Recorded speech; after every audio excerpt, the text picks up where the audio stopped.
Executive Director of Alliance for Christian Advocacy Africa, ene Dr. Opuni Asante, na openi edi atuja se ebraso, se Ghana for bedtime penifo a womo asore na wokwetia mema ne ema na fa ahudi a womo epre no. Wode saa ensem yi tuja ebra wone Mama V Abuaje edi nkomo ewo AM show so ewo Joy News.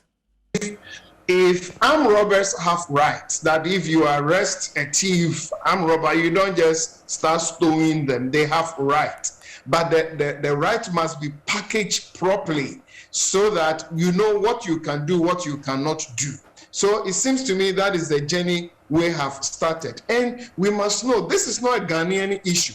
Now elsewhere in some European countries, some European Union countries are also enacting laws to protect children that don't do LGBT conversation in academic institutions, in schools, because we want to protect our children. So this is happening in some European Union countries. Even in the US, some states are also working on laws for transgender women, men who have become women who want to do athletic sports with women.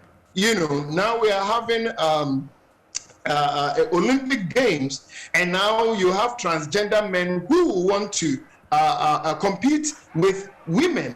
And these are all human rights issues. So we need a broader perspective on the subject. So the mere fact that somebody walks to me and say that this is my human right. Now, when I travel and I want washroom, I also want washroom that suggests to me I'm entering into a male or female washroom. Now, people are not sure because a male feel that he or she is a woman and entering into a female space. So human rights should not just be so parochial that one person says that I feel queer, I'm a human, but I'm not human. I've only been arrested. I'm 40 years, but I feel like I'm a baby. Treat me as such. Now you find people, human beings, who feel that they are dogs.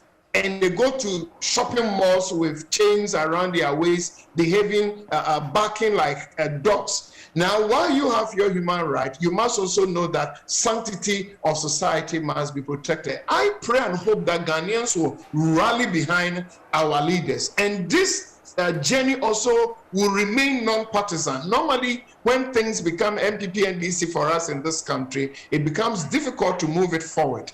And this group we are talking about, Mama V, you may know they are very powerful, they are very influential, and real heavyweights, diplomats, and all that. And that is